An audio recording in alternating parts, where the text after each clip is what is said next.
misterio de tu palabra, Dios. Señor, tu palabra es la única posibilidad que tenemos de vivir plenos y en función de tus propósitos. Guíanos, enséñanos, muéstranos, porque ese es el camino de nuestra vida. Amén. Dios les bendiga, hermanos, hermanas. Hay gente, ¿verdad?, que engaña.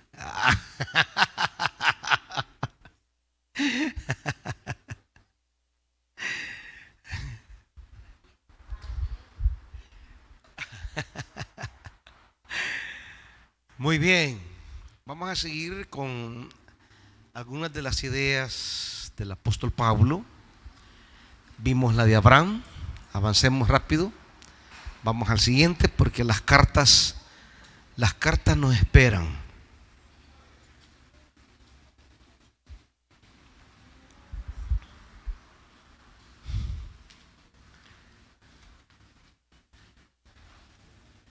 Veamos otros puntos que tienen que ver con la manera en que Pablo entendía esa revelación. Con Pablo lo interesante es que él tiene que convertirse con el Dios que ya conoce. No con otra idea de Dios, sino con el Dios que ya conoce. El Dios de sus padres. Solo que entiende que el Dios de sus padres se ha aparecido de una manera que él no esperaba. Ese es el punto de Pablo. El Dios que él ya conoce no es otro Dios. Ese Dios se ha hecho presente de una manera que él no tenía idea. Veamos otro concepto importante en Pablo, por ejemplo, en la segunda carta a los Corintios, es una idea muy importante, el tema de la alianza. Pablo tiene muy claro que entre Dios y Jesús se ha hecho una nueva alianza semejante a la que se hizo con Moisés en el Sinaí, pero de una trascendencia mucho más universal y mucho más eterna, ¿verdad? En el contexto bíblico, viniendo desde el Antiguo Testamento, la alianza designa una iniciativa del Señor. Nunca es iniciativa del pueblo, siempre es iniciativa de Dios, quien se compromete como compañero de su pueblo para arrancarlo de una condición alienada, o sea, esclavizada. Esa es la idea de la alianza, un compromiso iniciado por Dios para cambiar una situación decadente, en este caso la esclavitud, y una vez liberado, parte de la alianza es conducirlo hasta el objetivo de todas las promesas, una participación plena en su amor. Y la alianza es el compromiso que Dios adquiere de que ese objetivo, que ese proceso será efectivo, será realizable en la vida de su pueblo. En Pablo no hay un uso general del término alianza. Este aparece en algunos momentos neurálgicos, cuando él describe la articulación dolorosa entre el pacto establecido con otros tiempos con Israel y su ampliación actual a las naciones, junto con la adopción, la ley, el culto, los padres, Cristo mismo, otros tantos beneficios otorgados por el aliado divino. Las alianzas se consideran como el privilegio de Israel, o en contraste como aquello de lo que las naciones estaban privadas antes de la llegada de Cristo. Para Pablo, lo que él va a denominar más adelante la nueva alianza, no es tanto una negación de lo que ya Dios hizo con Israel, Es eso y más. Sigamos. Si bien existe una dualidad entre Israel y las naciones, esta no conduce a la derrota de una de las partes. En Romanos 11:27, Pablo, citando a Isaías 59:20, vamos a Romanos 11:27, porque aquí es de leer los textos. Romanos 11:27, vamos.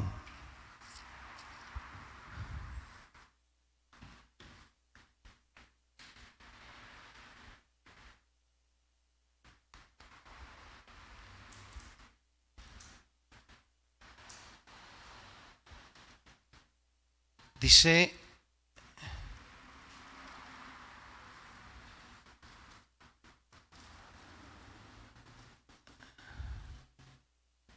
y esta, bueno, 26, de modo todo Israel se salvará, como dice la Escritura. Vendrá de Sión el libertador de Jacob, alejará las impiedades, y esta será mi alianza con ellos cuando haya borrado sus pecados. Esa es una alianza entre Dios e Israel. Es la alianza salvadora, es entre Dios, entre Yahvé e Israel.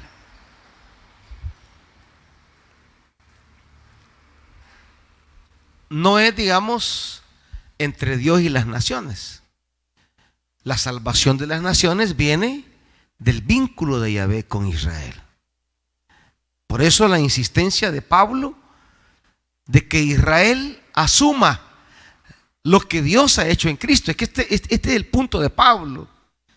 El punto de Pablo es que las promesas hechas a Israel se han llevado a cabo en Cristo, en Jesús el Cristo. Y lo que los profetas, como en este caso Isaías, anunció, eso que Isaías anunció ya está aquí. Es lo que Pablo le dice a Israel. Ya está aquí. Dios, la alianza de Yahvé con Israel ya se realizó en Jesús. Lo que ellos tienen nada más es que reconocerlo. Pero eso es difícil para Israel entenderlo.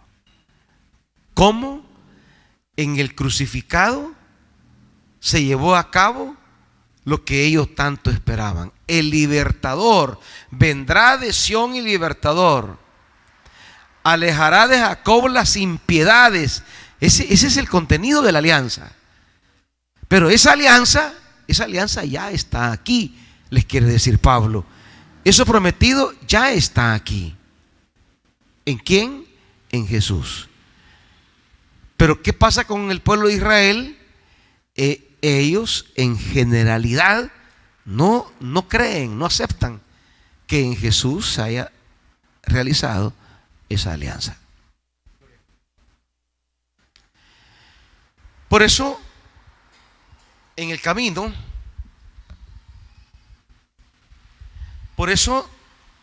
la insistencia de Pablo que Israel se vuelva, concepto clave, se vuelva a Dios, que es lo que él ha hecho.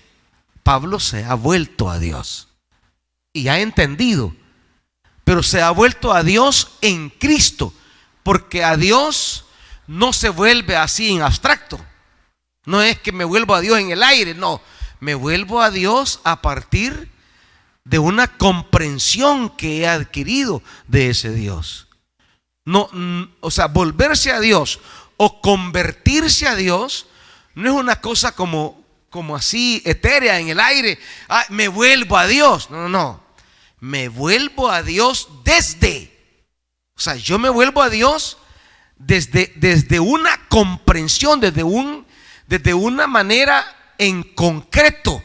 No me vuelvo a Dios en el aire, así en abstracto. Convertirme, volverme a Dios, no es algo en el aire. No, es algo a partir de. Vaya, es como que usted va en un camino y de repente encuentra un rótulo. Y usted va, digamos, para Santa Ana. Y de repente en el camino que usted iba, encontró un rótulo que decía que Santa Ana está en una dirección distinta a la que usted va. Entonces usted se vuelve, pero no se vuelve a Santa Ana en el aire, se vuelve a partir de una señal que apareció en su camino y le dice para dónde es la cosa. O sea, usted no se vuelve así en el aire de decir me voy para, no, se vuelve por una indicación, un mojón, una señal, un rótulo, un indicativo. Entonces Pablo se volvió a Dios a partir de un rótulo que él encontró en el camino. Y este rótulo era Jesús de Nazaret, el Cristo. O sea, Pablo dice, o sea que yo he ido tras Dios, pero siguiendo algunas indicaciones equivocadas. Tengo que volverme a Dios, pero en el rótulo correcto, Jesús. El problema es que Jesús es un rótulo bien complicado. No es un rótulo fácil de creer, porque es el rótulo de un maldito. De un maldito de acuerdo a mi fe. Porque mi fe dice, maldito el que ha sido colgado de un madero. Y este fue colgado de un madero. De acuerdo a mi ley, es maldito.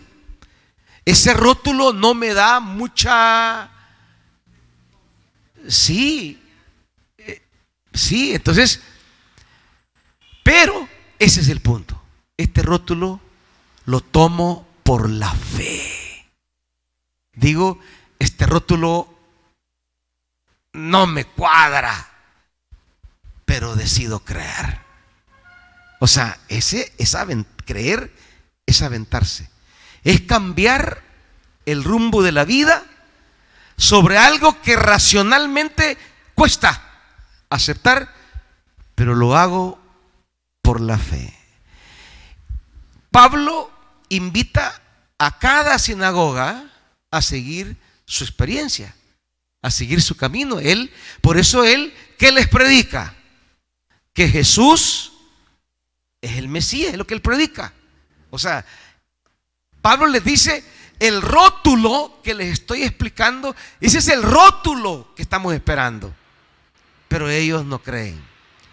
Claro, como les he venido diciendo, muchos van a creer y lo van a aceptar, y son los que salen de la sinagoga y le dicen a Pablo, queremos oírte más, háblanos.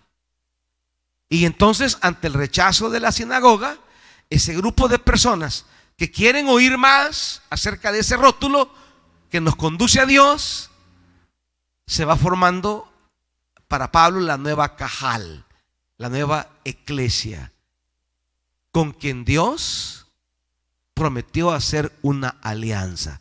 Digamos que la iglesia no es el nuevo Israel.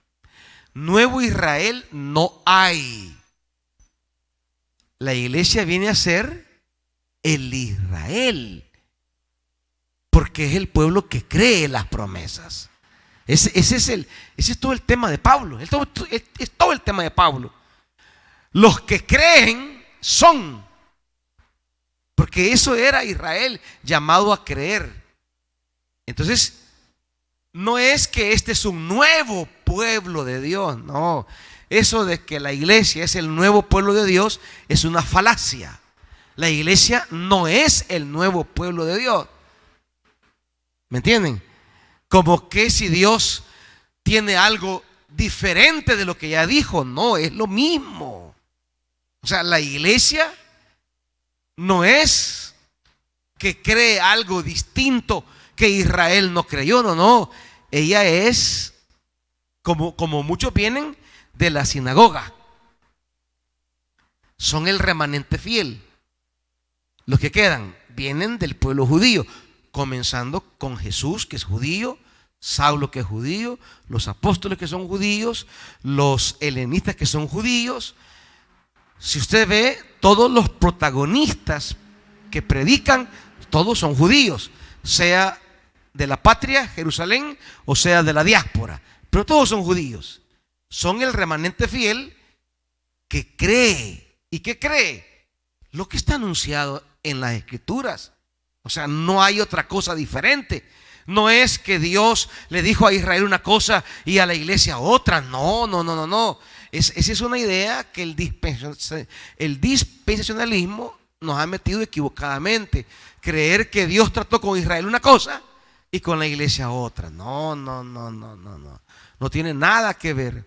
La iglesia es, como dirá Pablo, Israel de Dios. Es el Israel. No es otro pueblo, no es otro Israel, es el mismo. Porque es el Israel creyente. ¿Entienden esto? Esa separación de Israel y de la iglesia, no se la traguen. Esa es una píldora del dispensacionalismo que separa, rompe el Israel y la iglesia. La iglesia sigue siendo Israel, porque es la que cree las promesas que Dios le dio a Israel. Ahora, ¿qué pasa con los gentiles? Que ya lo veremos. Pablo dirá que los gentiles llegan a ser también hijos de Abraham. Llegan a ser Israel. Israel por la fe, siguiendo a su padre, que ya vimos anteriormente, que es Abraham. Así que el nuevo pacto no es nuevo porque lo va a hacer con otra gente. No es nuevo en su, o sea, no es que el antiguo pacto Dios lo hizo con Israel y el nuevo pacto lo hace con la iglesia. No. El antiguo pacto fue con Israel y el nuevo pacto es con Israel también. O sea, eso quítenselo de la mente. El nuevo pacto es nuevo no porque haya un pueblo nuevo. Es nuevo porque, a diferencia del antiguo, Pablo es claro en decir, y ya lo voy a explicar, que el antiguo fue escrito ¿en qué fue escrito el antiguo pacto?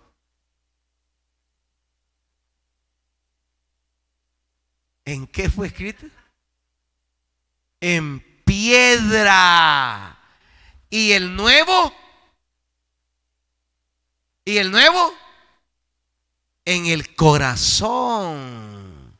O sea, es nuevo no porque es un nuevo pueblo, es nuevo por la forma en que la palabra llega al ser humano. Por eso es nuevo. Ezequiel 37, Ezequiel 36, Jeremías 33, es lo que anuncian la nueva alianza. ¿Ya? Pero siempre es con Israel. El nuevo pacto es con Israel. ¿Con quiénes está Jesús en la mesa? Con israelitas, con judíos. Y les dice, este es la sangre del nuevo pacto que por vosotros. Entonces, los gentiles entran a ser ese Israel por la fe. Llegan a ser Israel por la fe. Por tanto, hay que entender que la alianza sigue siendo un anuncio para Israel, y a través de Israel vendrá a las naciones. A las naciones. Entonces, todo el discurso teológico de Pablo es tratar de articular cómo las naciones entran a los beneficios de Israel por la fe. ¿Ya? La mayor parte de tiempo, la antítesis en Pablo se establece entre una antigua y una alianza nueva, aunque sin llegar nunca a contradecir un antiguo y un nuevo testamento. O sea, Pablo nunca llega a decir que hay contradicción entre la antigua y la nueva alianza. Jamás. Jamás. Él llega a decir que esta nueva alianza incluye esta, pero la supera. No la niega, no la desplaza, la incluye, pero la supera. Porque esa nueva alianza contiene una forma nueva de cómo Dios hace llegar su palabra al ser humano. ¿Me van siguiendo? ¿Y una pregunta? Es que el engaño, es que miren, el dispensacionalismo ha hecho un daño terrible, terrible, porque nos ha hecho creer que son dos alianzas contradictorias, dos pueblos opuestos, y que esta alianza ya no sirve y que esta es la nueva, y que este pueblo ya no cuenta y que solo la iglesia es importante. ¿Y qué ocurre a la hora que leemos la Biblia? Que el antiguo, llamado Antiguo Testamento, pierde valor cuando yo he negado la validez de la antigua alianza. La antigua alianza no queda invalidada. La antigua alianza no deja de ser útil. Es toda una experiencia de vida, de fe entre Dios e Israel. Ya voy a ver. Lo que Pablo dirá es que esta nueva alianza, a diferencia de esta tiene una posibilidad, una eficacia mucho mayor de llevar a cabo el plan de Dios. Lo que aquí se quiso hacer, esta lo va a hacer. No es que esta ya no vale. No, lo que Dios aquí quiso sigue vigente. Solo que esta alianza tenía una cierta incapacidad por la forma en que se hizo, por las limitaciones del momento, y ahora esta tiene el potencial de llevar a cabo lo que aquí Dios quiso hacer. ¿Me explico? No es nueva porque es otro objetivo, no, es nueva por la modalidad, y la modalidad básica es una, que aquí hay Espíritu de Dios como el agente ejecutor. No es Moisés quien baja de la montaña con la alianza, no, es el Espíritu Santo quien entra a nuestro interior con la alianza de Dios en nuestros corazones. Brian. Y eso tendrá que ver lo que hace el dispensacionalismo, de querer hacer un nuevo pueblo, digamos, ¿verdad? Y eliminar el otro. Tiene que ver con esa, digamos, manera de la religión de querer como establecer una nueva experiencia eliminando la antigua o la anterior, porque eso se da bastante también a nivel de iglesia contra iglesia o hermano contra hermano, que el que tiene una nueva experiencia quiere demostrar que es verdadera, diciendo que el otro que la y arruinar la otra. Ajá. ¿Sí? Y no es que la otra no tenga una dirección, lo que a veces no tiene es la fuerza, pero es esta la base para esta. O sea, lo que esta dice no pierde valor. Lo que esta dice, esta lo va a llevar a cabo. Ese es el tema. Lo que aquí se planteó, aquí se va a realizar. Lo que Dios deseó hacer aquí es lo que se va a llevar a cabo aquí. Entonces no es que la antigua borrón y cuenta nueva. No. Entonces esta gente lo que debería hacer correctamente es arrancar el Antiguo Testamento y quedarse con el Nuevo nada más. Y decir, la palabra de Dios solo tiene 27 libros. Porque si no, ¿para qué? ¿Para qué quieren los otros, pues? A no ser que reconozcamos que todo lo que implica esta nueva alianza se recoge íntegramente en esta nueva alianza y se profundiza. Se recoge y se profundiza. ¿A qué ha venido Jesús? Pues a cumplir esto. No es lo que dicen los evangelios, pues. ¿Ah? Entonces, si ha venido a cumplir esto, quiere decir que esto no es basura. Esto no es desecho. No es obsoleto. Esto es a lo que Él viene.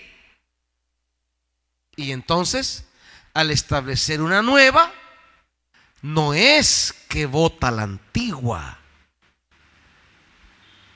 La lleva a cabo esta, realiza esta. Esa es la vida de la iglesia. Realizar el propósito de Dios desde siempre. Por eso, el día viernes que fui a predicar a Cojutepeque, yo le decía a los hermanos, yo aquí veo un río de Dios. Pero hay que entender el río de Dios. Porque a la gente, como dice el pastor Brian, se le ocurre creer que el río de Dios ha nacido aquí. No, si el río de Dios viene desde Abraham, viene desde Adán, pues el río de Dios viene fluyendo. Y todos los que por la gracia logramos ser parte del río de Dios, tenemos que integrarnos a una corriente que viene desde los patriarcas, los reyes, los profetas, Jesús, los apóstoles. Hay un río de Dios. No es que con mi iglesia se inventó el río de Dios, no. ¿Y qué sucede cuando no reconozco eso? Me pongo a inventar tonteras creyendo que soy algo totalmente diferente. No, estamos incorporándonos a un río. Y yo les decía, ustedes tienen que estudiar muchísimo. Tienen que ser enseñados, dejarse formar, porque si no, el mover del espíritu de repente lo van a poner al servicio de tonterías. De repente, cuando usted no entiende el río de Dios que viene, usted comienza a crear como aquel líneas de poder que a nadie le importan. Comienza a crear un montón de estupideces. Porque no entiende que el espíritu que ha recibido por gracia tiene que estar al servicio de un río que viene a lo largo de toda la escritura y que deben conocerlo. Y si esa experiencia del espíritu no se une a ese río que viene, entonces no es el espíritu de Dios. ¿Entienden eso? No es el espíritu de Dios. Por más que la gente brinque o caiga de tamalazo, no es el espíritu de Dios. Y si se unen a ese río, bueno, que pase lo que pase, que chillen, que canten, que brinquen, que caigan, no importa. Pero tienen que estar ligadas a ese río. Un río de vida, un río de justicia, un río de amor, un río de paz, un río de reconciliación, un río que recoge el sueño de Dios y lo lleva a plano en Cristo. La dialéctica poderosa y sutil de Pablo consiste precisamente en mostrar que la tensión ya existe en el seno mismo de la Escritura. Veamos esto.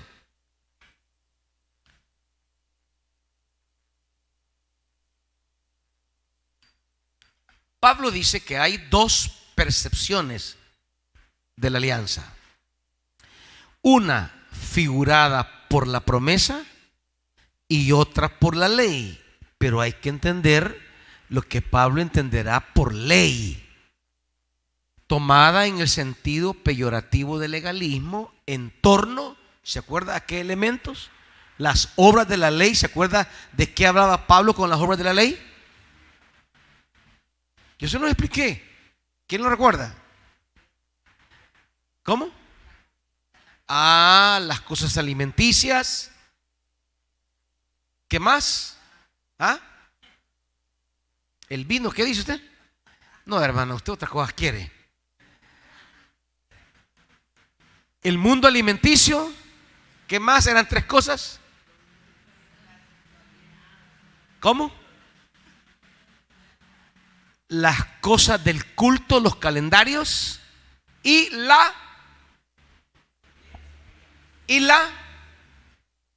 que hemos estado hablando, hombre, el pleito de Pablo en Gálatas. ¿La qué es? Marjorie. La circuncisión. Duro. La circuncisión. Eso. Esas son las obras de la ley que debemos entender que habla Pablo en Gálatas. No es la ley como concepto de revelación instructiva de Dios para Israel, sino la manera en que Israel ha reducido la ley a una cuestión de alimenticia, de normas de culto y de la circuncisión. En esto radica el meollo dramático de la carta a los Gálatas. La alianza de gracia sellada en Cristo participa del empuje inicial, la promesa hecha a Abraham. Esta tiene la misma validez que un testamento, y la ley que surgió en tiempos del Éxodo no puede abrogarla. O sea, el tema de Pablo aquí es que la promesa es antes que la ley. Y no es tanto que la ley y la promesa se contradigan. No. Pero Pablo quiere que Israel reconozca que la ley está al servicio ¿de qué? De la promesa.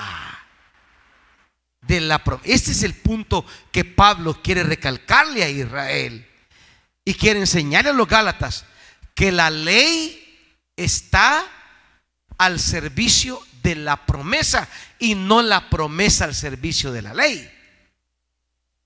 ¿Me entienden? Y esto es lo que Israel no entiende. Israel valora la ley como que fuera lo más sublime. Y Pablo dice, no, acuérdense que antes de la ley hubo algo mucho más grande, que es la promesa. La promesa. Es como cuando yo les he enseñado que una cosa es la palabra de Dios y otra cosa es la Biblia. La Biblia es una modalidad de la palabra de Dios. Es la modalidad escrita. Pero la palabra de Dios tiene múltiples formas. La palabra de Dios viene en la creación. La palabra de Dios viene en un sueño, viene en una revelación, en una profecía, en múltiples formas. La palabra de Dios es un concepto mucho más amplio que la Biblia. La Biblia es la forma escrita en que la palabra de Dios ha sido dada. Aquí es igual. Pablo dice, la promesa es como el círculo que engloba un círculo más pequeño, que es la ley. ¿Estamos? Pablo establece una atrevida alegoría que ya la hemos estudiado en Gálatas, comparando estas dos formas con las mujeres de Abraham. La esclava, identificada con la Jerusalén actual, da a luz esclavos destinados al yugo de la ley. Sara, la mujer libre, identificada con la Jerusalén de arriba, engendra hijos para la libertad. ¿Qué está haciendo Pablo aquí? Porque para muchos le suena como que hay una contraposición. No, el asunto es este. La Jerusalén actual ha quedado ligada a la ley. Al olvidarse de la promesa es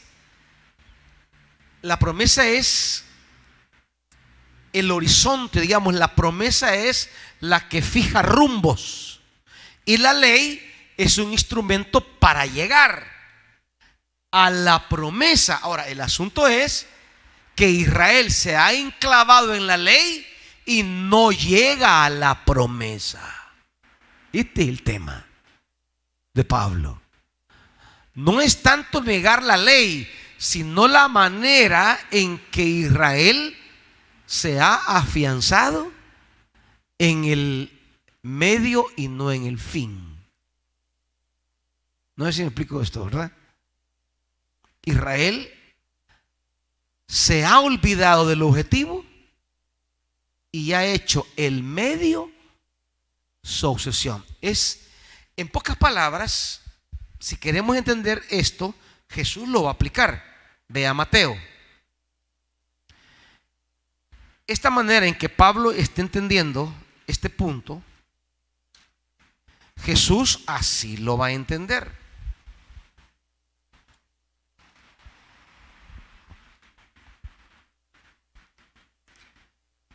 Dice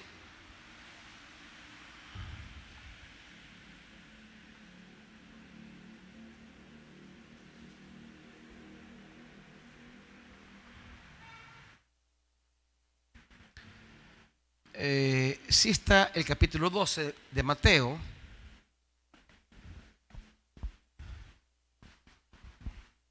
Capítulo 12 de Mateo, versículo 1.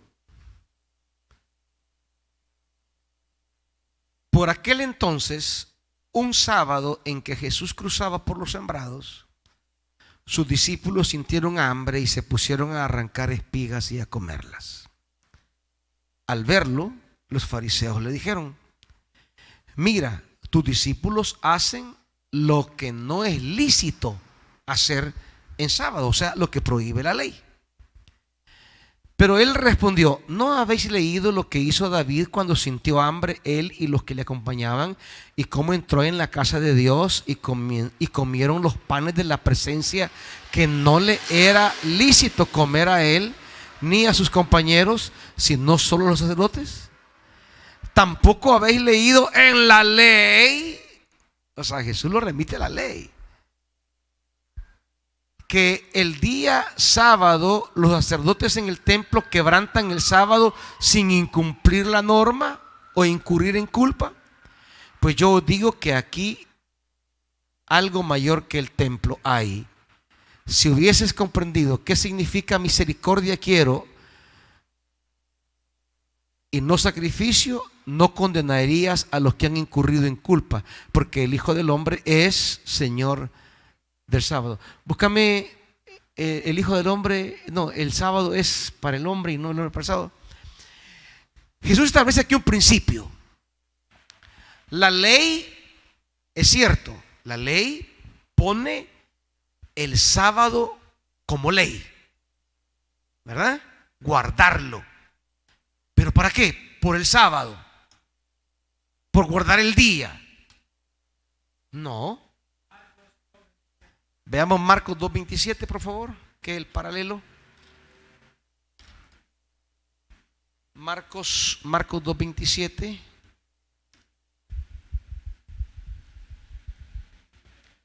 que es en el mismo contexto, pero vamos a leer versículo 27. Y añadió, Marcos 2:27, el sábado ha sido instituido ¿para qué? Para las personas, y no las personas para el sábado. O sea, hay un principio, el principio de la ley, y diríamos, usando la terminología paulina, el principio de la promesa. Entonces, el principio de la ley está al servicio del principio de las promesas. ¿Cuál es el principio de la ley en estos versículos para los fariseos? Guardar el sábado. Pero ¿cuál es el principio de la promesa? La misericordia de las personas, la dignidad de la persona, la misericordia de la persona. Entonces, el principio de la ley se establece para cumplir la promesa. ¿Entienden esto? Si ese principio de la ley ya no cumple la promesa, la ley ha perdido, o por lo menos no la ley, sino la manera en que leen la ley. Que esto es lo que Pablo está discutiendo. Pablo no está cuestionando la ley. La ley no es el problema, es la manera como Israel ha tomado la ley. Hermano Jorge tenía una pregunta. ¿De qué rato me acuerdo? Es que cuando usted estaba hablando de que el Espíritu que en la nueva alianza, entonces yo me recordé que, por cierto, ahí ya pusieron que en el capítulo 3 de Segunda de Corintios habla de eso. A eso vamos. Entonces yo ahí comprendía de que la alianza, cuando habla de la que estaba escrita en la tabla, hoy aquí lo refleja en el capítulo 3, donde dice que es el Espíritu el que escribe en el corazón del ser humano. Entonces, correcto. A eso es lo que le quería hacer referencia en ese momento. Correcto, a eso vamos, a eso vamos. Entonces, ¿qué sucede? Esta Jerusalén, representada en Agar, se quedó con la ley y se olvidó de la promesa. Y al quedarse con la ley, ¿qué produjo? Esclavos. Es lo que sigue produciendo la iglesia evangélica con sus leyes. Esclavos. La tanatada de gente que va a los templos evangélicos son esclavos. Y se asustan ante nuestra libertad. Se sorprenden. Porque no entienden cómo podemos ser hijos y no someternos a sus leyes, a todo el régimen. El régimen de los evangélicos es peor que este régimen.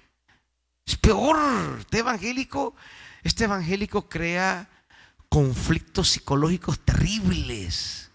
El mundo evangélico crea complejos. El mundo evangélico crea mentalidades enfermizas. Crea un montón de cosas que ustedes, si conocieran el mundo de los evangélicos, y saben, cuando un evangélico despierta, ¿sabe qué hace? Dejar la iglesia. Porque no quiere esa esclavitud, no quiere ese yugo. Y como nunca descubrió la libertad en Cristo, nunca se vuelve a Cristo. Entonces, la iglesia evangélica espera de nosotros ciertos patrones, ciertos estereotipos. Y los pastores no logran entender cómo es que podemos anunciar la buena nueva y por otro lado vivir nuestra vida, disfrutar nuestra vida, poder vivir a la luz de la libertad del Espíritu. ¿No entienden?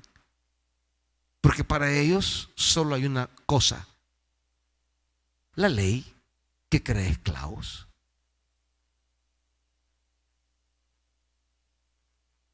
Y eso ha hecho la Jerusalén. Ha creado esclavos, no hijos, esclavos. Y eso es lo que hace la iglesia hoy, crear esclavos. Este contraste se repite en 2 Corintios 3, que es la carta magna de la alianza, donde se oponen la nueva alianza, que es la del Espíritu, y la antigua, la de la letra. Esta está grabada en piedra, aquella en el corazón. Pero se oponen no en contenido, se oponen en forma. Eso que quede claro. No quiero que se opongan, que crean que la antigua era una cosa y la nueva es otra. No, es la misma. ¿Qué es el contenido de la nueva? Leámosla, Jeremías 31.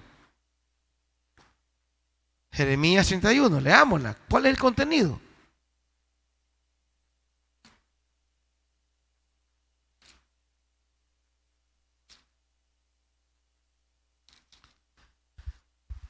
Treinta y uno.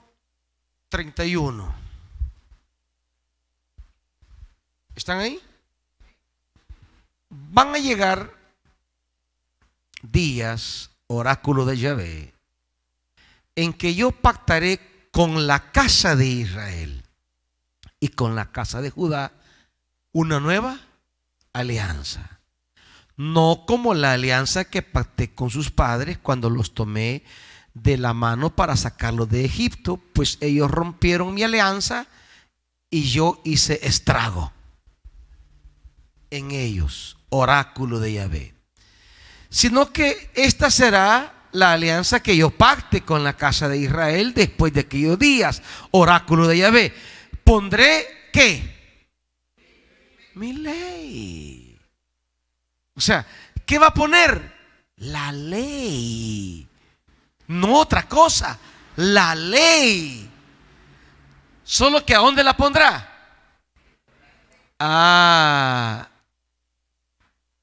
Dice en su interior, y sobre sus corazones la escribiré, y yo seré su Dios y ellos serán mi pueblo. Israel lo que ha hecho es tomar la ley en piedra y llevarla a divinizarla, casi que adorar la ley. Cosificó la ley y la ha puesto como objeto de adoración. Y Dios dice, no es el objeto. Es como la gente, pues, la gente hoy día, usted le habla algo negativo de la Biblia, la gente despotica que usted es un malvado, que la Biblia es la palabra, que la Biblia ¿qué? ¿Y saben qué? No la leen, no la conocen, no la meditan, porque ellas están defendiendo el objeto, la cosa, la imagen, pero no conocen la palabra. Eso le pasa a todo el mundo religioso en El Salvador. Recuerdo que el doctor Jalo Segura una vez publicó algo sencillo, básico, con lo que acabo de decir sobre palabra de Dios y Biblia. Y él decía, la Biblia no es Dios. Eso dijo él. La Biblia no es Dios. ¿Para qué dijo eso? La legión, porque no es pueblo, legión de evangélicos casi animalados se le fueron encima, hablando de la Biblia. Si el hombre no está diciendo nada en contra de la Biblia, solo está diciendo lo que la Biblia no es, y la Biblia no es Dios. Pero en el mundo evangélico, la Biblia en su ideario colectivo hay una divinización de la Biblia aquí en su mente. Y cuando usted le cuestiona eso, es como que le está tocando el meollo de su vida. Y lo peor, no la conocen, no la leen, no la estudian, no la meditan, sino que han endiosado un concepto, un instrumento, un objeto, lo han endiosado. Y cuando les dicen algo que no es negativo, porque no es negativo, es la verdad, sobre ese objeto se enloquecen, como los fariseos. Jesús decía algo sobre esto del sábado y ya lo querían matar por eso. Lo que no debería nacer en su corazón, si de verdad siguieran la palabra de Dios, nace porque no siguen la palabra, siguen un objeto que han convertido en ídolo. Porque si siguieran la palabra, no tendrían por qué odiar a tal punto de querer matar. Pero así pasa en el mundo evangélico. Al pobre Harold Segura le aventaron que hasta hijo del infierno, que para el infierno iba. Vaya, ¿y qué dijo el hombre de mentira? Ninguna. La Biblia no es Dios. No es Dios. Dios es Dios. Y la Biblia no es Dios. ¿Entienden eso? O también les ha quedado crisis y ya van a quererme ultrajar. Dios es Dios y está desde la eternidad antes que hubiera una Biblia. Y un día no habrá Biblia y Dios seguirá siendo Dios. Él es Dios. Entonces, pero la gente agarra el objeto como que fuera una cosa divinizada. Así como los fariseos agarraban la ley y el sábado. Y al hacer esto, como hemos convertido en un ídolo lo que era un medio de salvación, y todo ídolo esclaviza. Por tanto, la ley terminó siendo fuente de esclavitud y genera hijos de esclavitud. Una pregunta aquí. ¿Preguntas? Yo no creo que después diga: ay, pastor, yo tenía muchas preguntas, fíjese. No, aquí dígalas. Ya ahorita. Porque su pregunta puede ser la de 20 más. Y como aquí solo el valiente de Israel hablaba. ¿O tienen miedo a petatearse también? ¿Tienen miedo que van a ser el siguiente? No, no tengan miedo a él, porque pues sí lo usaban terriblemente, va. A ustedes ni los usan, va. Y no el Señor. ¿Preguntas? No tienen preguntas, van a decir. ¿Será que todos lo tienen tan clarito? Pajeros. Mande. ¿Preguntas? Ay, Señor.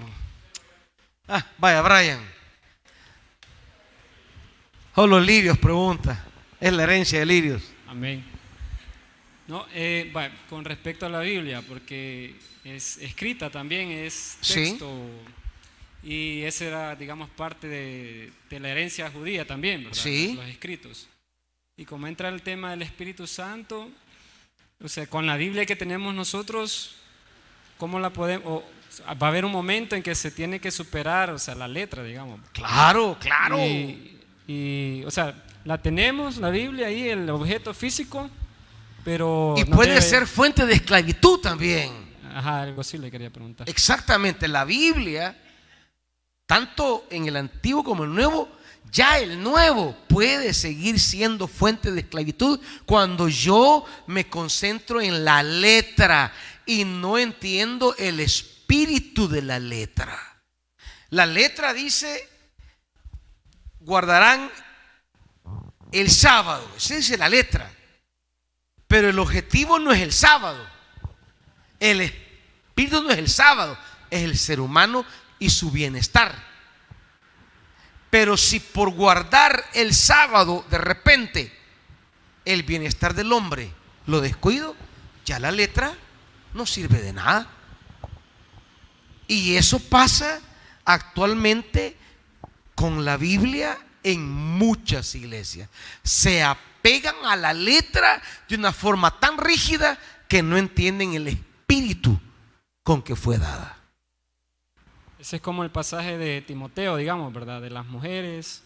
Exacto, exacto. Aunque esté en el nuevo pacto, digámoslo así, pero no tiene esa Hay fuerza. muchas cosas de la letra que están registradas ya en el Nuevo Testamento, pero tienen una función. Por eso hay que estudiar contextos, tiempos, situaciones, momentos, para entender que toda letra tiene una situación, tiene un contexto y no responde necesariamente a un interés universal, a un principio del Evangelio, sino a una cuestión circunstancial, coyuntural.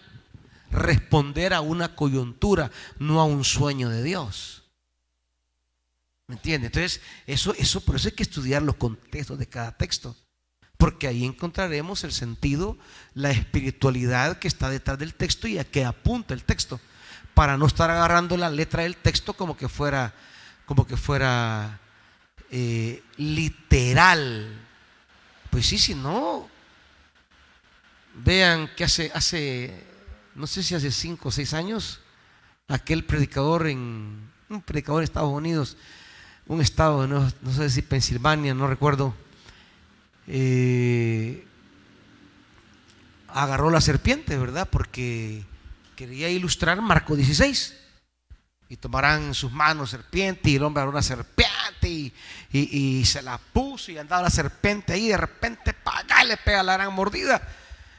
Y él pues dice la letra, la palabra, la promesa, dice, y en lugar de ir a ser atendido, se fue para su casa y ahí se petateó, porque cuando el veneno le fue haciendo efecto, hasta que le paralizó el cuerpo, el corazón, y se murió. Entonces, no entender de qué está hablando Marcos 16, a qué apunta, a qué señala, con todas esas cosas, señales, y quererlas tomar de forma literalista, o aquel que dijo en África que se cruzó un río, porque dijo: aquí estamos como el Jordán, soy sacerdote de Dios y a poner mis pies aquí se va a abrir el río, y pum, pone las patas y lo arrastra el río, allá fue a terminar ahogado en el mar. Entonces,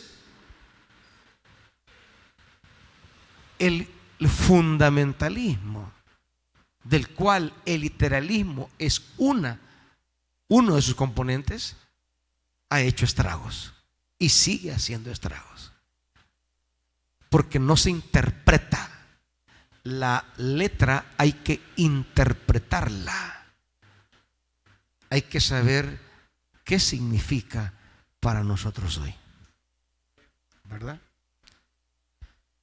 Sigamos. Moisés y el apóstol son figuras emblemáticas y sus ministerios resultan ser, en el primer caso, una condenación y en el segundo, una justicia.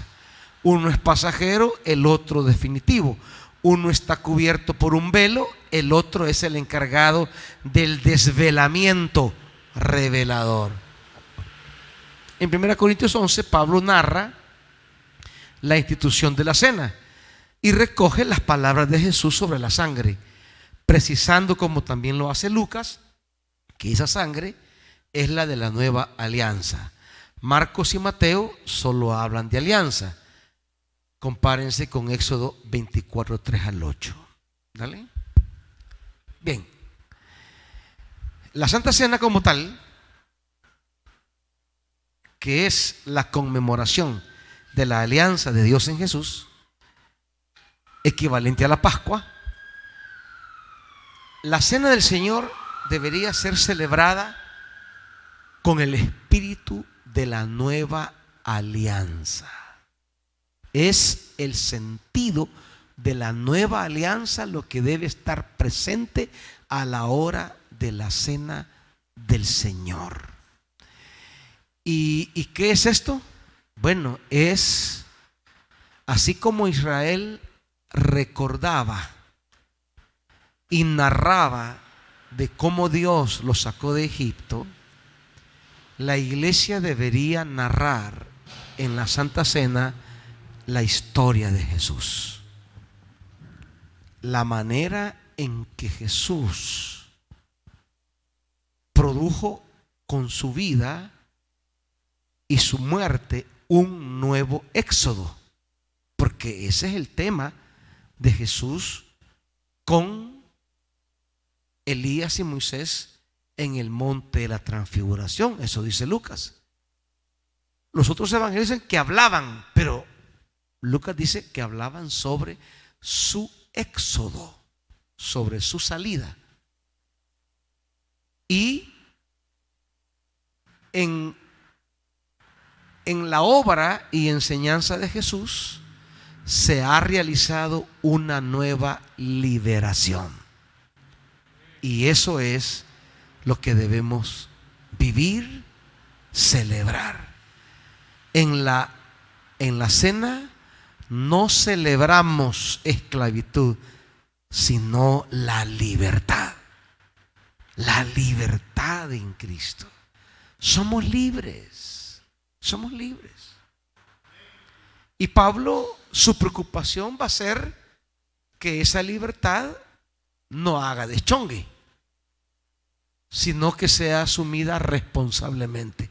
Pero él no va a poner leyes para frenar la libertad.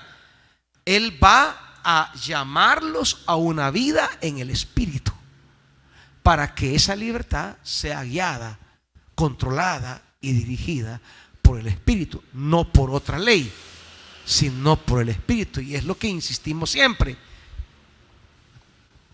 vivan la experiencia del Espíritu, métanse con el Espíritu. Es lo que insistimos aquí, porque eso lo va a hacer a ustedes responsables de ustedes, responsables de ustedes.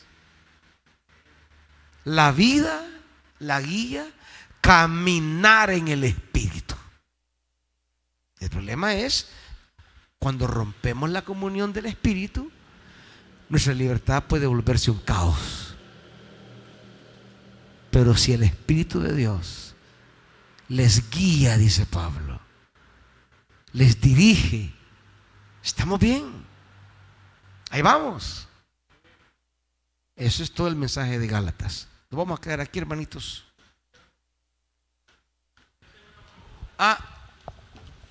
Dele con todo.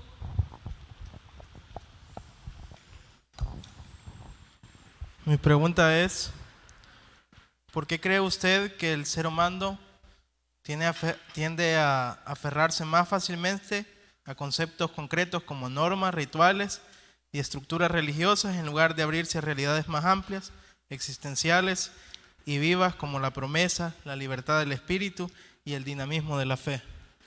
Porque tenemos un problema desde la desobediencia del Edén. No queremos asumir nuestra responsabilidad.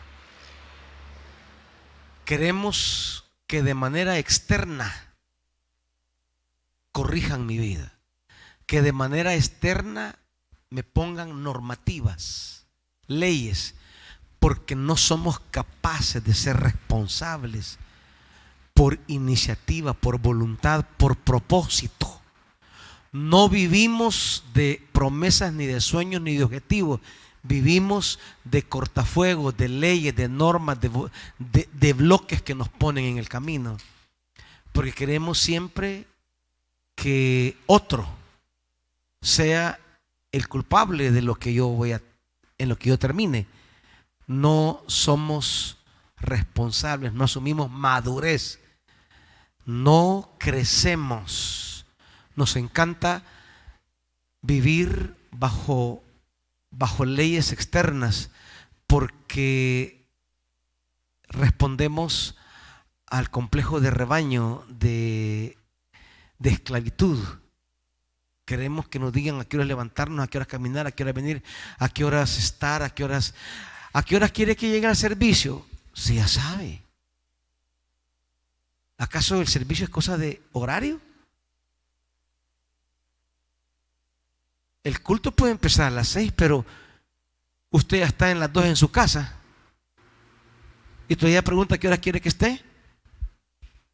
Si trabajara con principios, con responsabilidades, con madurez, con sueños e ideales, a las 3 estaría aquí viendo qué hace.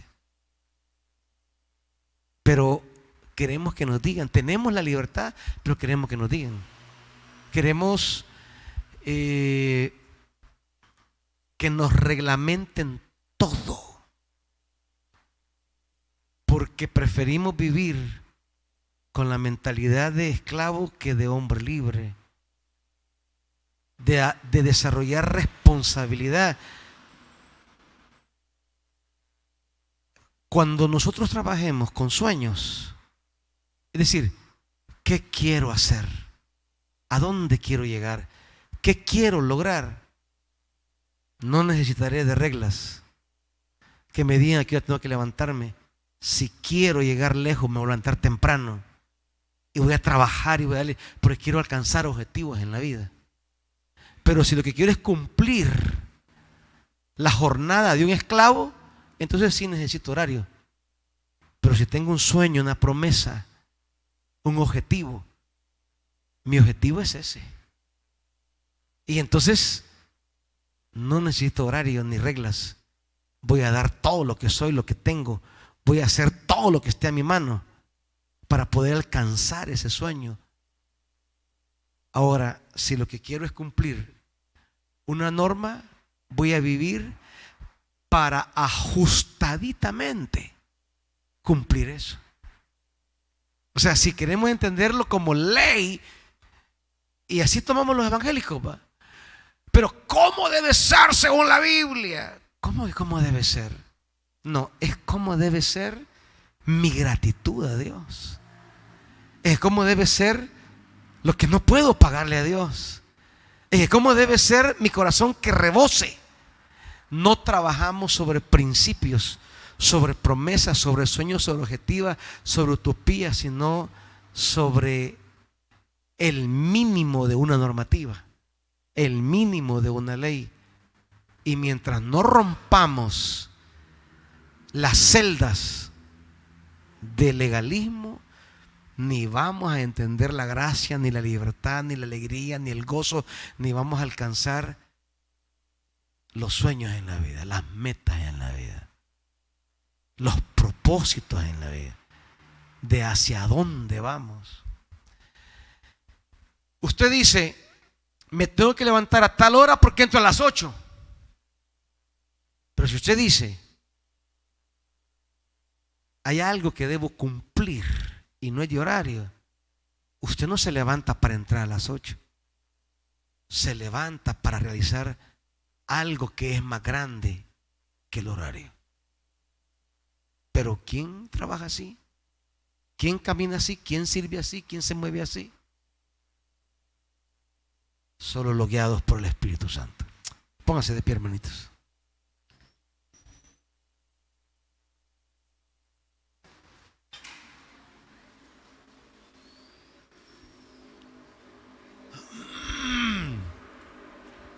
Señor, que nuestra vida no responda a la rigurosidad de una ley, sino a la exuberancia de tu amor. Que no responda al literalismo de una letra, sino a la experiencia de tu gracia. Solo así caminaremos esa milla más que el Evangelio nos habla. Señor, ¿cómo trabajar, cómo servir, cómo darte, cómo caminar en esa mentalidad de la promesa y no en la esclavitud del legalismo? Ayúdanos, asístanos En el nombre de Jesús. Amén.